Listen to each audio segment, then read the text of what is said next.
호주 대학교 유학을 가시는 한국 분들이 가장 많이 선택하는 전공 분야가 헬스 분야이고 대략적으로 뭐 한국 유학생이 100이라고 놓고 봤을 땐 그 중에 한 35% 정도가 헬스를 선택하는 것 같아요. 헬스 중에서는 물론 가장 늘 많이 선택하는 거는 부동의 1위는 간호학과이고 맞아요. 그 다음에 2위가 약대입니다. 약대가 이제 최근 한 2, 3년 동안 정말 호주 약대 유학 가시는 분들이 굉장히 많이 늘었어요. 근데 그 약대 유학 가신 분들 중에서 이제 조금 트렌드가 변경된 것 같은 게 예전 같은 경우에는 이제 뭐 호주에서 영주권 따려면 어떡하나요? 호주에서 약사 되려면 어떡하냐 이 문의가 가장 많았었는데 요즘 같은 경우에는 이제 반대로 한국으로 돌아온 루트로 이제 계획하시는 분들이 많아지셨거든요. 그렇죠. 한국에 와서 이제 약사 예비고시를 보고 이걸 통과하면 또 이제 약사 시험을 볼 수가 있으니까요. 근데 왜 저도 처음에 왜 굳이 한국에서도 약대를 공부할 수 있는데 호주 가서 하지 이런 생각이 들기는 했었거든요. 약대가 뭐 사실 입학이 요즘에는 너무 이제 많이 어려졌다 보니까 반대적으로 상대적으로 이제 호주 대학교, 호주뿐만 아니라 해외 약대를 가는 길은 한국에서 약대 입학하는 것보다는 확실히 수월하기는 하니까요. 호주는 약대가 총 학사 과정을 제공하는 학교가 총 15개가 있는데 그중에 11개 대학교가 이제 한국보건복지부가 인증하는 대학교인데 사실 그렇지 않은 대학을 간다고 하더라도 한국에 와서 이제 약사 예비고시를 위한 것들을 트라이할 수 있는데 그러려면 또 뭐 서류 내고 좀 복잡한 절차들이 많이 있어서 사실은 애초부터 인증된 대학을 가는 게 편하긴 하죠. 근데 이제 호주에서 약사 면허 취득하려면 한 3가지 정도 방법이 있잖아요. 이제 학사를 하고 그 다음에 인턴을 한다든지 그럼 학석사 통합과정 해서 마지막 이제 마스터 과정에서 인턴십을 한다든지 그럼 마지막이 아니면은 그냥 석사 과정만 한다든지 근데 이 과정 중에 아무거나 해도 한국에 와서 인정을 받는 거예요? 1번이랑 2번은 가능합니다. 그러니까 약사 4년을 하고 1년 인턴 약사를 하든지 아니면 약대 학석사 5년 통합 과정을 하든지. 근데 지금 세 번째 석사를 하고 인턴 약사를 마치고 오는 과정 자체는 좀 애매해요. 왜냐면 한국 보건복지부가 이제 얘기하는 부분들이 4+1 아니면 5년 이렇게 일단 조건들을 걸고 있기 때문에 이분들은 석사만 하고 와서 내가 한국에 와서 약사 예비 시험을 보려고 할 때는 이제 심사를 받아봐야겠지만 분명히 제한이 있을 수 있습니다. 그리고 이제 그럼 호주에서 이제 학사랑 석사 통합 과정을 제공하는 학교는 많지는 않잖아요. 그렇죠. 지금은 모나시 대학교랑 시드니 시드니 대학교, 대학교? 뭐 세계적인 명문 대학교들이 있고 실제로 약대는 제가 봤을 땐 호주 약대는 한 3개 정도로 이렇게 구분하면 될 것 같아요. 정말 세계 탑 30위 안에 약대로 들어가는 대학교들, 뭐 모나시 대학교, 시드니 대학교, 그다음 UQ, 퀸즐랜드 대학교 이렇게 3개 대학교가 이제 탑 3의 명문 대학이라고 보시면 되는데 여기는 좀 그만큼 입학할 때 좀 기준 자체도 높고 또 학비도 높고 맞아요. 그런 건 있죠. 이제 그 다음 레벨에서 보면은 이거는 이제 뭐 한 상위권 정도 명문 대학은 아니고 상위권 정도의 레벨인데 여기 포함되어 있는 대학교들이 그리피스 대학교, 커튼 대학교, QUT 대학교, 그리고 유니사라고 불리는 맞아요. 나머지 대학교 갑자기 이름이 생각이 안 났어요. 이렇게 4개 대학교가 있는데 근데 여기 진짜 재밌는 게 있죠. 알잖아요.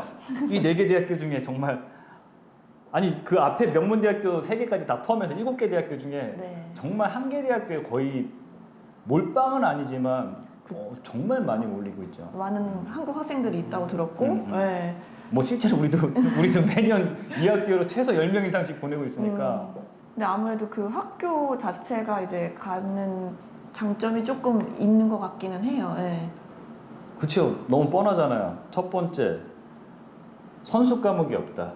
그게 제일 맞아. 이거 되게 커요. 사실은 다른 대학교들은 뭐 케미스트리나 뭐 바이올로지나 이런 선수 과목들이 있어야 되는데 전혀 상관없다. 이거 뭐 문과를 졸업해도 갈 수 있는 거거든요. 맞아요. 다 갈 수 있는 거니까 사실 그런 부분들이 크고 두 번째는 이제 1년에 2번 입학일이 있다. 그게 제일 큰 것 같기도 해요. 네. 맞아요. 이게 3월달이랑 7월달 2번 입학. 이 1년에 2번 입학이 있는 대학교가 이 퀸즐랜드 대학교랑 그리피스 대학교밖에 없거든요. 네. 그리고 세 번째는 학비가 저렴하죠. 그리고 장학금도 되게 관대한 대학이고.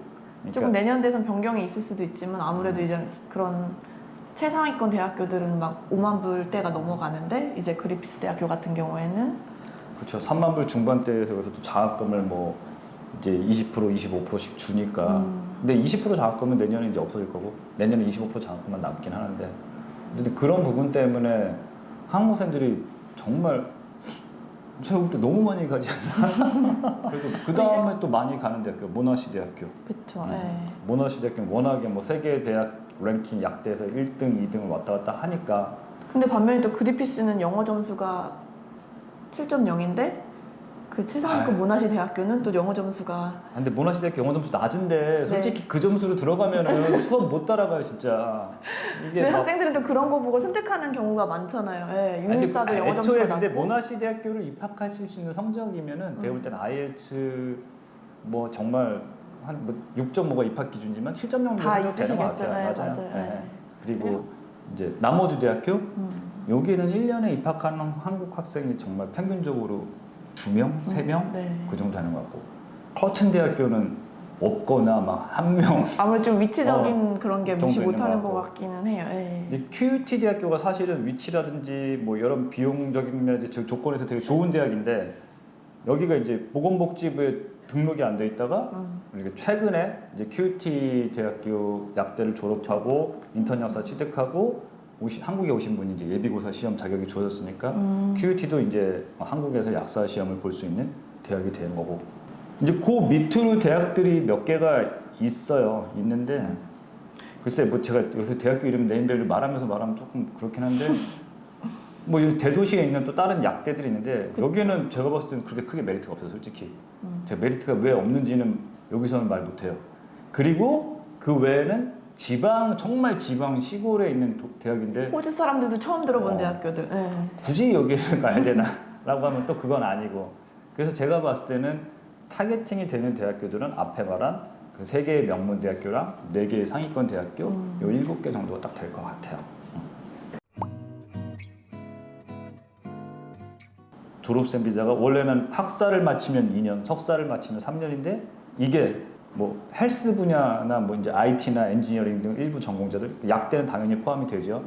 졸업하신 분은 졸업생 비자가 학사를 마치면 4년, 석사를 마치면 5년이 되는 거고 뭐 사실 이게 나는 인턴 역사 일하고 한국에서 시험 볼 거예요라고 하시는 분들은 이게 뭐 크게 의미가 없을 수 있는데 네. 난 호주에서 일하면서 영주권을 준비하는 분들한테는 사실 되게 굉장히 유리해진 조건인 거죠. 그럼 학업하고 나서 이제 그 졸업생 비자 기간 동안 인턴 1824시간을 맞아요. 채우고 그게 뭐 1년이 좀 안 걸릴 수 있죠. 근데 그 인턴 한 3분의 2 시간 정도 됐을 때 시험을 볼 수 있는 저 거죠? 리튼 이그잼이랑 오럴 이그잼. 호주도 약사 시험이 있는 거긴 한데 근데 그 시험 자체가 사실은 별로 이렇게 어렵진 않아요. 그 시험을 통과 못하는 케이스 분들은 저희 졸업하고 나서 그죠? 본 적은 없어요. 네, 그러고 나서 이제 아까 처음에 말씀 주셨던 이런 주정부 스폰 그죠? 그렇죠. 그 다음부터는 뭐 영주권으로 가볼 수도 있는 거고 아니면 이제 한국으로 복귀해서 내가 3월까지 지원서 접수하고 7월에 예비 시험을 보고 예비 시험을 합격하신 분들은 다음에 1월에 이제 약사 시험 보는 거죠. 여러 가지 방법이 있는 것 같아요. 맞아요. 예비 시험도 사실은 처음에는 진짜 합격률 진짜 낮았어요. 첫 번째 시험 때는 막 5에서 6%? 이 뭐야 이게? 2회 때 올라가고 3회 때 대략 제가 기억하기로는 한 25% 정도 됐는데 이제 이게 계속 매년 올라가긴 할 거예요. 왜냐하면 이제 이런 대형 학원들이 시험을 이제 준비시켜주는 인강들 이게 또 해외에서도 인강을 들을 수 있고 약사 예비 시험, 요 시험 준비는 시켜주는 강의들을 계속 만들고 있거든요. 근데 확실히 이 강의를 들으신 분들이 합격률이 많이 높더라고요. 네, 맞아요. 모든 이민 루트가 가능한 직업군 리스트는 아니에요. 근데 그렇다고 해서 이민이 안 된다는 건 아니거든요. 그러니까 아까 뭐 모나시든 뭐 시드니윤이든 이제 그 각 대학교가 해당하는 주가 있잖아요. 그 주 정부의 후원 직업군 리스트가 있어요. 그 주에서 우린 약사가 필요하다 그 리스트에 올라 있으면은 그 이민 신청한 가능한 직업군이기 때문에 지금은 뭐 거의 뭐든지 다 들어가 있죠. 네. 그러니까 지금 상황에서 보면 그냥 사실 독립기술 이민만 안 될 뿐이지 나머지 기술 이민 카테고리는 다 갈 수가 있는 거니까요. 실질적으로 독립기술 이민 하시는 보다는 요새는 다 주정부 기술 맞아요. 이민을 지금 하시기 때문에 코로나가 끝나고 나서는 사실 독립기술 이민 카테고리가 되게 핫했어요. 맞아요. 너무 받기가 쉬우니까 영주권을. 근데 이게 다시 좀 시간이 지나면은 결국에 독립기술 이민 카테고리는 그 받을 수 있는 컷오프 점수가 올라갈 거고 그렇다면 결국에는 주정부 스폰 이민이나 아니면 뭐 지방주정부 스폰 이민 요것들이 사실 결국에는 다시 또 되게 핫해질 수밖에 없는 영주권 카테고리고 약사는 이게 다 가능한 직업이니까요.